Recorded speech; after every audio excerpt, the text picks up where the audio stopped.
194면입니다. 신약성경 194면입니다. 사도행전 5장 1절에서 11절까지 신약성경 194면입니다. 다 찾으신 줄 알고 저희가 봉독하도록 하겠습니다. 아난이라 하는 사람이 그의 아내 삽비라와 더불어 소유를 팔아 그 값에서 얼마를 감춤해 그 아내도 알더라.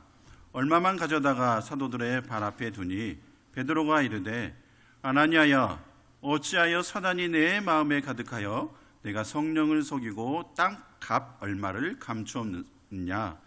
땅이 그대로 있을 때에는 내 땅이 아니며 판 후에도 내 마음대로 할 수가 없더냐? 어찌하여 이 일을 내 마음에 두었느냐? 사람에게 거짓말한 것이 아니요 하나님께로다. 아나니아가 이 말을 듣고 엎드러져서 혼이 떠나니 이 일을 듣는 사람이 다 크게 두려워하더라. 젊은 사람들이 일어나 시신을 싸고 메고 나가 장사하니라. 3시간쯤 지나 그의 아내가 그 일어난 일을 알지 못하고 들어오니 베드로가 이르되 그 땅 판값이 이것뿐이냐? 내게 말하라 하니 이르되 예, 이것뿐이나 하더라. 베드로가 이르되 너희가 어찌 함께 꾀하여 주의 영을 시험하려 하느냐? 보라, 내 남편을 장사하고 오는 사람들의 발이 문 앞에 이르렀으니 또 너를 메어 내가리라 하니 곧 그가 베드로의 발 앞에 엎드려져 혼이 떠나는지라.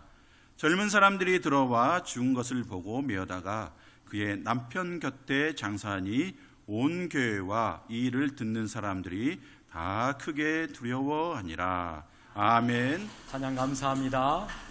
오늘은 성령 강림 주일입니다. 우리 성령 하나님이 여러분의 한 사람 한 사람 마음속에 또한 우리 교회 공동체 안에 가득하기를 주님의 이름으로 축원합니다. 지난 수요일 오전 11시에는 제21대 대통령 취임 선서식이 국회의사당 로텐도홀에서 있었습니다. 이재명 대통령께서는 취임사를 통하여 5가지의 핵심 국정 과제를 설명하면서 새로운 정부가 출범되었음을 여러 반방에 알리게 되었는데요. 취임사 전문을 제가 다운로드를 받아가지고 꼼꼼하게 읽어보았습니다. 두 단어로 요약해 볼 수 있는데, 하나는 정의로운 통합정부와 또 다른 하나는 유연한 실용정부를 만들어 가겠다라는 그러한 내용의 취임사였습니다. 통합정부와 실용정부를 통해서 국정과제를 잘 이행해 가겠다라고 약속을 했는데요. 저는 개인적으로 이 꾸며주는 말, 2가지의 정부를 이야기하면서 수식해주는 말에 더 관심이 쏠렸습니다. 정의로운, 그리고 또 하나는 유연한, 참 좋은 단어인 것 같습니다.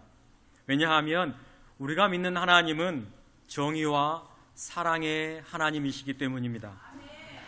20세기에 가장 영향력이 있었던 신학자 폴 틸리히라는 사람은 이런 말을 하였는데요.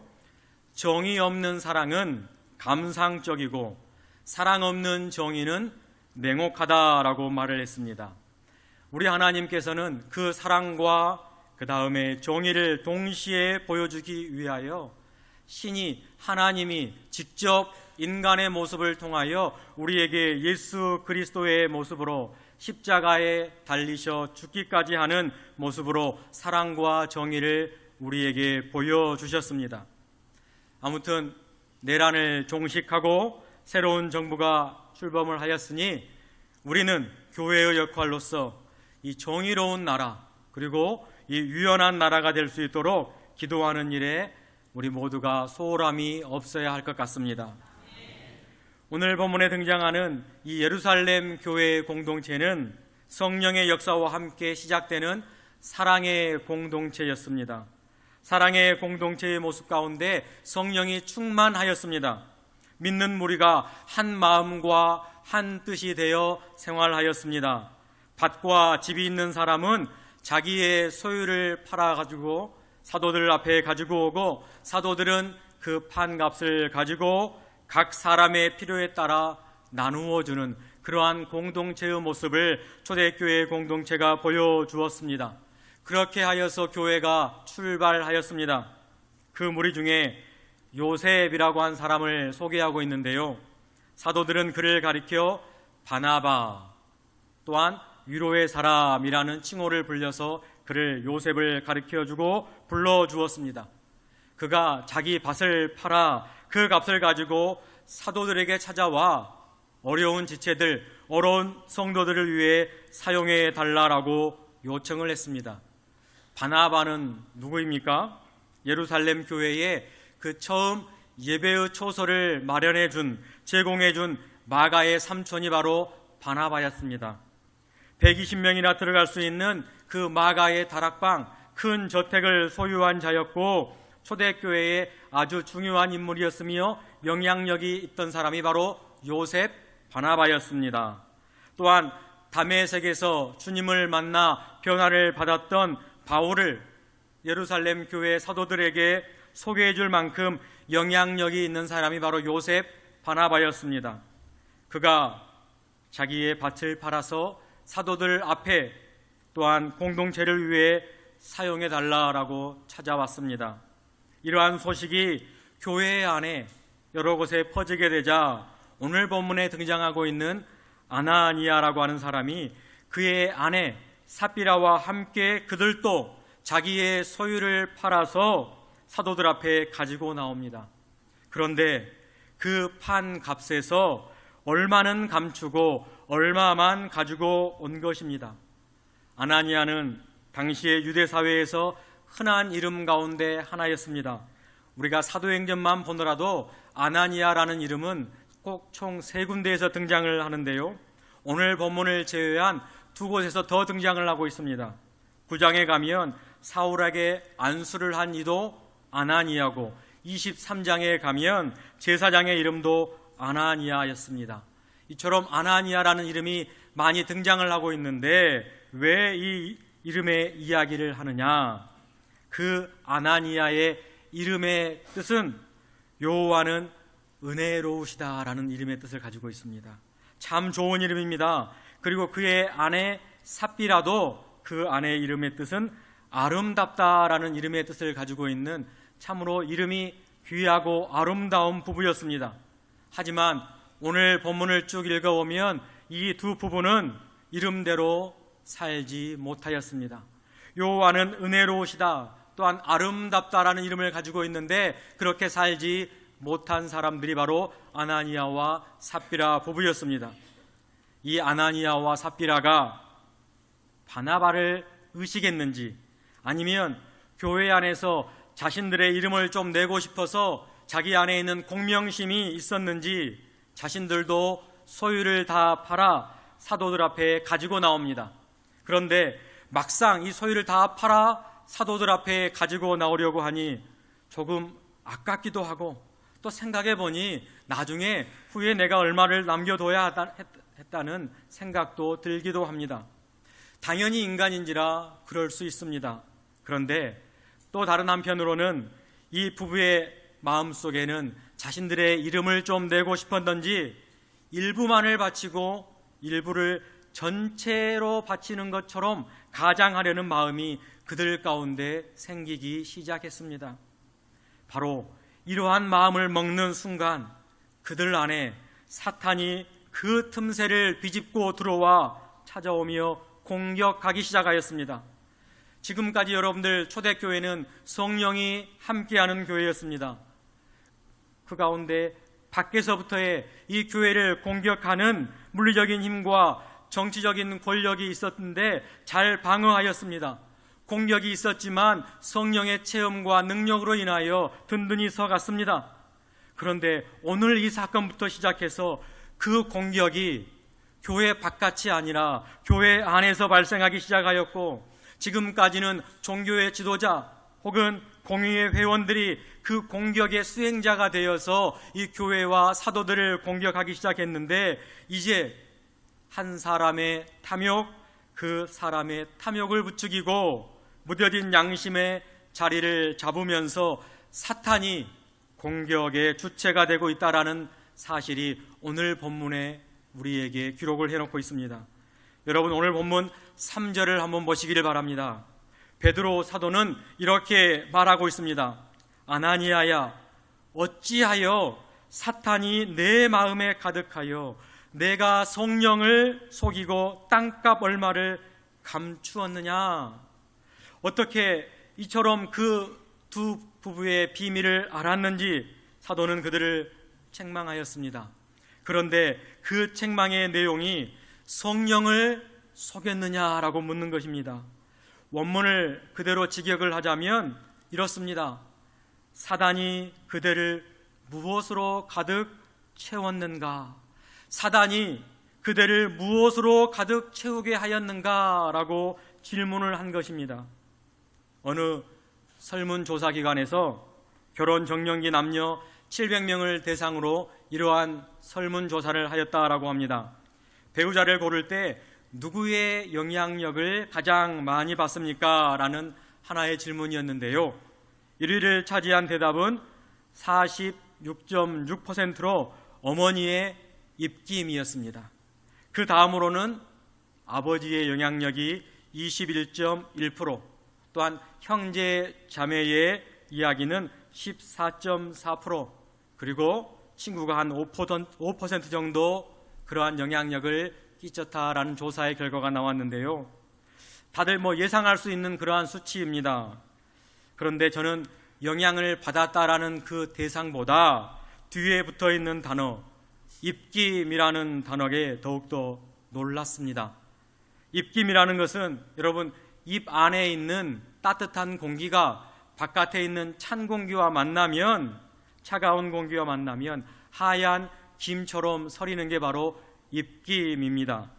직접적인 간섭은 아니지만 상당히 영향력을 발휘할 때 종종 비유로 사용했던 그 단어가 바로 입김입니다. 한 사람의 생각과 한 사람의 마음을 그 입김이 결정할 수 있다라는 사실에 놀랐습니다. 지금 초대교회는, 성령을 체험한 이 교회는 새로운 공동체가 가장 이상적인 모습으로, 아름다운 모습으로 지금 새롭게 출발을 하고 있는데, 갑자기 사탄의 입김이 아나니아와 삽비라 부부 가운데 작용을 하고 작동을 한 것입니다. 사탄은 교회 안에서 선한 일을 하려고 하는 그 순간에 그 작은 빈틈을 찾아서 자신의 입김을 아나니아와 삽비라 부부 가운데 넣은 존재라는 사실을 오늘 본문을 통하여 여러분들이 늘 기억하시기를 주님의 이름으로 부탁을 드립니다. 물론 이 부부의 말에는 사도들을 속이는 거짓이 있었습니다. 또한 일부 사람들을, 교회의 지체들을 속이려는 행동이 있었지만, 오늘 이 본문은, 오늘 우리가 본 본문은 그 거짓말을 하나님께 한 거짓말이라고까지 강하게 이야기를 하고 있지 않습니까? 그 결과 5절을 한번 보시기 바랍니다. 아나니아가 이 말을 듣고 엎드려져 혼이 떠나니 이 일을 듣는 사람이 다 크게 두려워하였다라고 합니다. 참으로 소름 돋는 사건이며 회개할 기회조차도 얻지 못하고 죽음을 맞이한 일이라 참으로 측은하기까지도 합니다.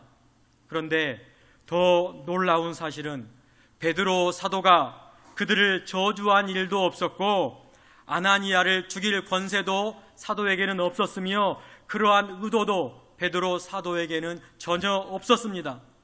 이 모든 일은 누가 하셨느냐? 바로 하나님께서 하셨습니다. 그렇기에 그 광경을 듣고 본 사람들이 다 크게 두려워하였던 것입니다. 이러한 사건은 사도행전에만 등장하지 않습니다.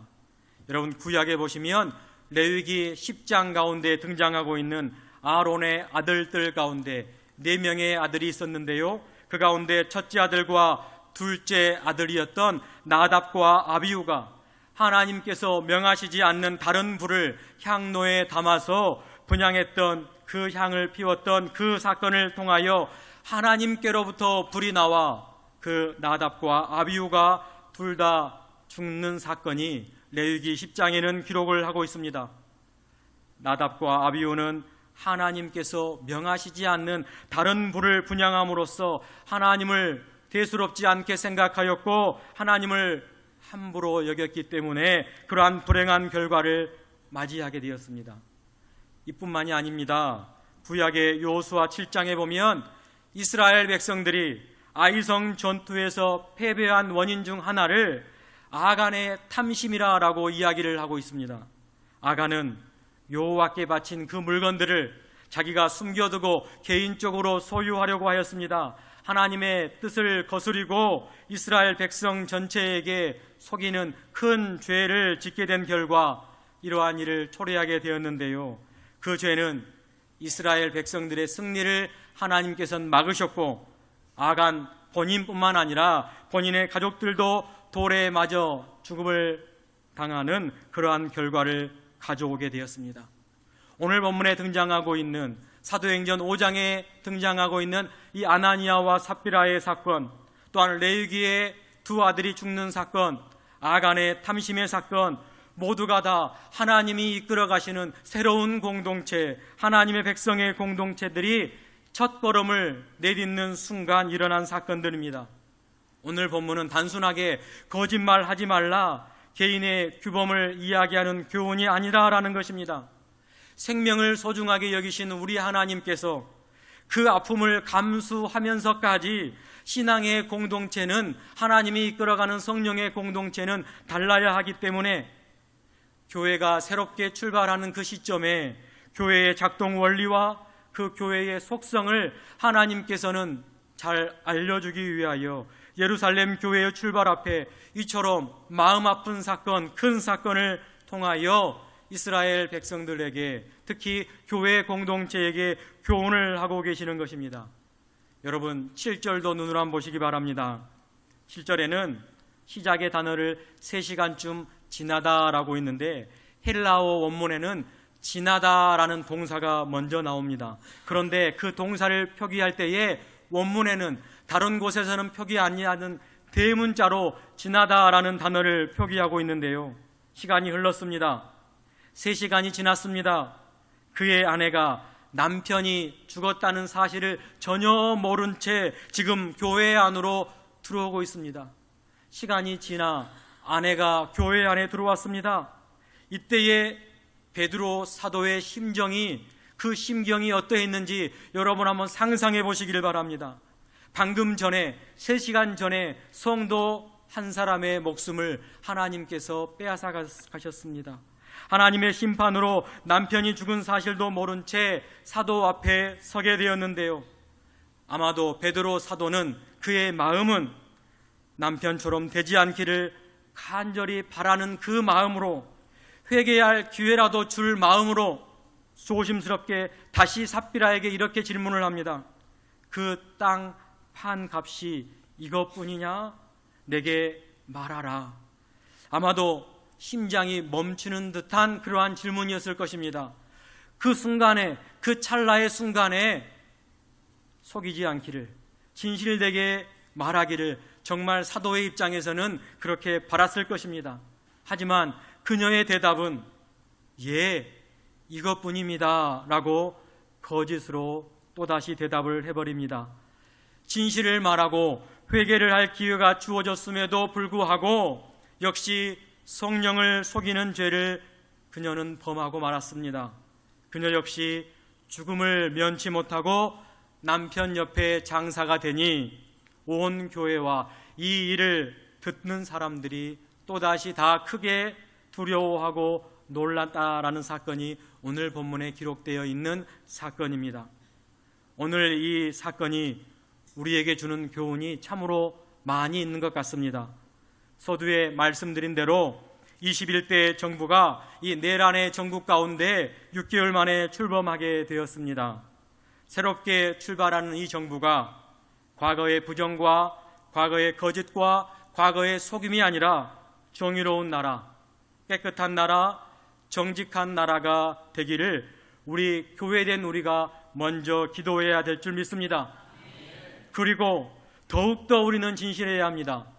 왜냐하면 하나님이 이끌어 가시는 공동체이기 때문입니다. 더 정직해야 할 집단이 바로 우리 교회 공동체입니다. 하나님 앞에서, 그리고 성령 안에서 도덕적인 순수성을 더 뛰어넘는 하나님이 원하시는 그 모습으로 새로운 공동체를 이 세상 가운데 우리가 보여준다면 우리 스스로가 하나님의 기쁨이 될 줄 믿습니다. 이 사건을 통해 우리 여천 중앙회 공동체가 세 가지를 함께 기억해 나갔으면 좋겠습니다. 첫째는 하나님은 우리의 중심을 보신다라는 것입니다. 왜 아나니아와 삽비라는 거짓말을 하게 되었을까? 바나바를 이기고 싶은 그러한 경쟁심이 그들의 중심 가운데 있었을까? 아니면 사도들과 그 공동체 앞에서 최고의 헌신을 드렸다라고 인정받고 싶은 욕구가 그들의 중심에 있었을까? 아니면 열등감이나 우월감을 너무나도 내세운 그러한 마음 가운데 뒤틀려버린 자기 예 때문에 강하게 그 중심에 그러한 마음을 작용하게 되었을까? 교회 안에서 사역을 하다 보면은요, 이런 모습들을 종종 겪게 됩니다. 모두가 사람인지라 그럴 수 있습니다. 차라리 교회가 아무 일도 하지 않고 예배만 하나님 앞에 드린다면 발생하지 않을 일인데도 우리가 크고 작은 사역들을 할 때면 우리 안에는 이러한 마음들이 종종 밖으로 표출될 때가 종종 있습니다. 그러나 우리가 기억해야 할 것은 우리의 중심을 하나님이 보신다라는 사실입니다. 그리고 또한 기억해야 할 것은 우리가 나약할 때에 그 사단의 입김이 우리 가운데 침투함을 우리는 기억해야 하고, 또한 우리가 기억해야 할 것은 우리의 중심을 보시는 그 하나님의 시선이 우리 가운데 있음을 여러분들이 기억해야겠습니다. 사람은 외모를 보거니와 나 여호와는 중심을 보느니라. 아멘. 입김에 여러분의 인생을 허비하지 않기를 바랍니다. 중심을 보시는 하나님만을 여러분들이 의지하시고 그 하나님의 시선을 더욱더 의식하시기를 주님의 이름으로 축원합니다. 둘째는 그리스도의 공동체는 거룩성을 보여주어야 합니다. 우리는 거룩한 백성들입니다. 다른 말로 구별된 백성들입니다. 세상과 구별된 존재들이라는 사실입니다. 이 구별은 우리끼리 있을 때의 구별이 아닙니다. 죄다 하얀 백조들이 있을 때 검은 백조 한 마리가 구별된 것처럼 우리는 세상 속에 있을 때에 그 거룩함을 증명해내야 할 그러한 거룩성, 그러한 구별성이 우리들에게 있어야 할 존재들입니다. 우리 교회가 세상에 있을 때 구별되는 공동체임을 여러분들이 기억하시기를 바랍니다. 그래서 더욱 정직하게 행하고 조금 미련한 듯 보이나 신실할 때 우리는 구별될 것입니다. 단순하게 착하게 살아라는 말씀이 아니라 성령을 속이지 않는 공동체가 되었을 때에 하나님께서 우리를 구별시켜 주시고 우리가 구별된다라는 것입니다. 우리 안에 계시는 그 성령님을 늘 인식하시며 의식하시며 살아가시기를 다시 한번 주님의 이름으로 축원합니다. 마지막 세 번째는 성령 안에서 진정한 회개의 공동체가 되어야 한다라는 것입니다. 하나님은 회개하는 자를 용서하시며 정직하게 나온 자를 하나님은 기뻐하십니다. 우리 하나님은 동이 서에서 먼 것 같이 우리의 죄가를 우리에게 멀리 옮기시는 분이십니다. 새로운 공동체가 성령 안에서 회개할 때 우리 하나님은 그 공동체를 들어 사용할 줄 믿습니다. 하나님은 예루살렘 교회 공동체가 성령의 능력과 성령을 체험을 통하여 먼저 은혜를 경험하게 하셨습니다. 그리고 오늘 이 사건을 통하여 앞으로 교회가 더 확장해 갈 텐데 정직하고 성령을 속이지 않는 모습을 통해 복음이 더 확장돼 감을 오늘 사건 이후에 역사하실 것을 지금 예루살렘 초대교회 공동체 가운데 보여주고 계신다라는 사실입니다. 오늘 말씀을 통해 여러분 우리의 중심을 보시는 하나님을 여러분들이 기억하시기를 바라고 세상 가운데 구별되는 여러분들이 되시기를 바라며 날마다 작은 일이라도 주님 앞에 회개함으로 순전한 공동체를 만들어 가시기를 주님의 이름으로 축원합니다. 6월 한 달간 나라를 위해서 기도해 주시고 우리 스스로도 세상과 구별하여 하나님께서 사용하시는 귀한 공동체가 되게 해달라고 기도하시는 여러분들 되시기를